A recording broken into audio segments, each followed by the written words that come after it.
Lorraine never imagined the loneliest moment of her life would happen while she was still alive. The machines beside her bed hummed softly. Tubes curled around her arms. Her body ached from surgery she barely survived. And through the haze of medication, she heard her daughter-in-law's voice drifting through the hospital speakerphone. "We're not bringing the kids to visit," Madison said casually. "Hospitals are traumatizing." Then came her son's voice. "Yeah, Mom. We think it's better if they remember you the way you were." Lorraine stared at the ceiling in silence. The way you were. As if she had already disappeared. She couldn't answer. The anesthesia still held her body hostage, but her heart heard every word clearly. They didn't know the nurses were adjusting her medication. They didn't know she was awake enough to understand. Or maybe they did. Either way, the call ended without a goodbye. That night, Lorraine cried quietly into a pillow while a nurse named Maribel squeezed her hand and whispered, "You still matter." At the time, Lorraine didn't believe it. For weeks, she lay in that hospital room, replaying every memory she had of raising her son Eric. She remembered school lunches packed before sunrise, fevers soothed through sleepless nights, birthdays planned down to the smallest detail. She remembered cashing out part of her retirement savings to help Eric and Madison buy their first home. And now, when she needed them most, they stayed away. Not because they couldn't come, because they chose not to. 11 weeks later, Lorraine was discharged from the hospital with a walker, a folder of prescriptions, and silence waiting for her at home. No flowers, no welcome banner, no family dinner, just an empty house. But something unexpected happened in that quiet. She began to heal. At first, it was small things. Walking to the mailbox without losing her balance, making tea without her hands trembling, sitting by the window without crying. Then the healing became something deeper. She stopped waiting for the phone to ring, stopped begging people to remember her worth, stopped shrinking herself to fit into relationships built on convenience instead of care. One afternoon, she sat at her kitchen table and updated her emergency contact paperwork. She removed Eric's name and replaced it with one person who had truly shown up for her, Maribel Santiago, the nurse who stayed. Months passed peacefully. Lorraine volunteered again at the community center she loved. She started hosting weekly gatherings for older women who felt forgotten by the families they once held together. They called it the Second Circle. Women came carrying quiet heartbreaks, a retired teacher whose children only called when they needed money, a widow whose grandchildren barely knew her name, a former nurse who joked, "Apparently motherhood becomes invisible once your usefulness expires." The women laughed together, cried together, and slowly began rebuilding pieces of themselves they thought were gone forever. And for the first time in years, Lorraine no longer felt invisible. Then the hospital called again. "Mrs. Green, your son has been admitted after an accident. You're listed as his emergency contact." Lorraine looked at the phone calmly. "No," she replied gently. "I'm not anymore." And she hung up. Not out of revenge, out of truth. That evening, she made lavender tea and sat peacefully beside the window while rain tapped softly against the glass. For once, she didn't feel guilty for protecting her peace. 2 days later, Madison showed up at her front door, looking exhausted. "He's in surgery again," she said. "The hospital said you refused the call." "Yes," Lorraine answered. Madison blinked like consequences had surprised her.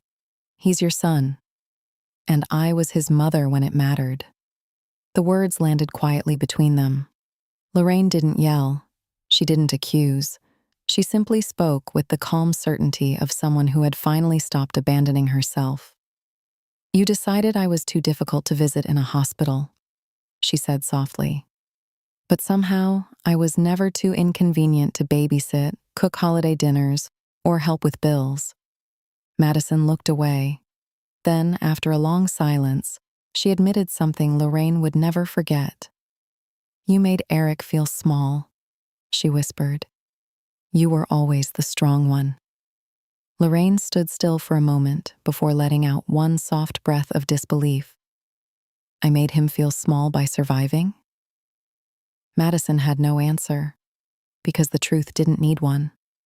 A month later, Lorraine's phone rang again. This time, it was a nurse she recognized. Lorraine, the children are here alone. Everything inside her froze. Madison had disappeared from the emergency room after Eric's accident, leaving Caleb and Laya sitting frightened in the waiting area. Lorraine drove there immediately. When little Laya saw her, her face lit up. Grandma. That one word nearly broke Lorraine apart. She wrapped both children in her arms and held them tightly, while years of hurt quietly melted into something else entirely. Clarity. The children were not responsible for the choices their parents made, but they still needed someone safe. So Lorraine made a decision, not temporary, permanent. She brought them home. The first night, Caleb barely spoke. Laya clung to an old stuffed bear missing one eye.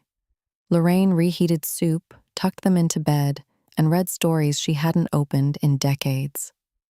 Before falling asleep, Caleb whispered something so quietly she almost missed it. I didn't want to stop seeing you. Lorraine sat in the hallway afterward and cried silently, not from sadness, but from realization. They hadn't forgotten her. They'd been kept from her. The weeks that followed changed everything. Lorraine bought school supplies, winter coats, and little things the children needed but hadn't asked for. She attended teacher meetings, helped with homework, learned bedtime routines all over again. Slowly, the house that once echoed with loneliness became warm with life. Then one evening, Laya accidentally revealed something heartbreaking. She used to throw away your birthday cards, she said innocently while brushing her teeth. Lorraine froze. Every year she had mailed butterfly stickers because Laya loved butterflies. Every year the cards mysteriously disappeared. That night, Lorraine opened a memory box filled with unopened letters, returned packages, and photographs that had never been acknowledged.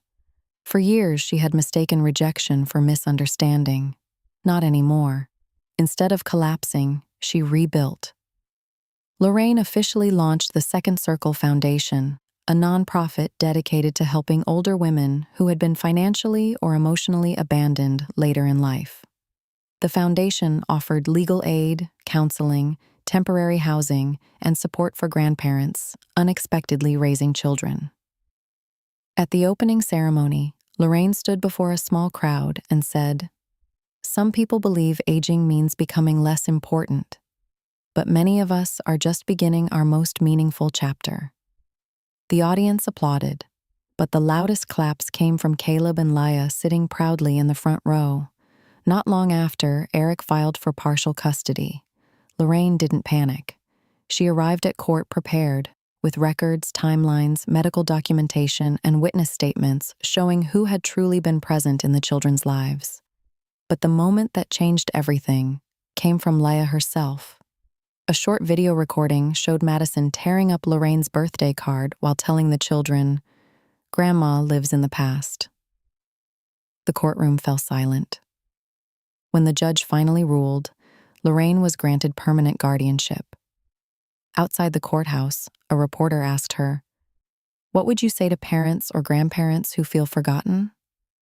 Lorraine paused before answering calmly, "Don't spend your life begging for a seat at a table built without respect. Build your own." The quote spread everywhere online. But Lorraine didn't care about attention anymore. She cared about peace, and peace finally lived in her home. Months later, Caleb brought home a family tree assignment from school. "Who goes at the center?" he asked. Lorraine smiled softly. "The people who show up." Without hesitation, Caleb wrote her name at the roots. Lorraine, the woman who stayed. A year later, the Second Circle Foundation expanded into a beautiful renovated brownstone downtown. It had counseling rooms, a rooftop garden, childcare spaces, and shelves lined with donated books. Above the entrance were 5 simple words: the Lorraine Green Second Circle. At the grand opening, Lorraine stood holding Caleb's hand while Laya twirled beside her in a yellow dress. "You rebuilt everything, Grandma," Caleb whispered. Lorraine smiled through tears. No, she had rebuilt herself, and in doing so, she became something greater than the pain that once nearly destroyed her. Not a forgotten mother, not an abandoned patient, not a woman waiting by the phone. She became a home, a safe place, a second chance for others. And every evening now, when laughter fills the hallways of the foundation and children race through rooms once empty, Lorraine remembers the woman lying alone in that hospital bed, believing she no longer mattered. She wishes she could whisper something back through time. "You survive this.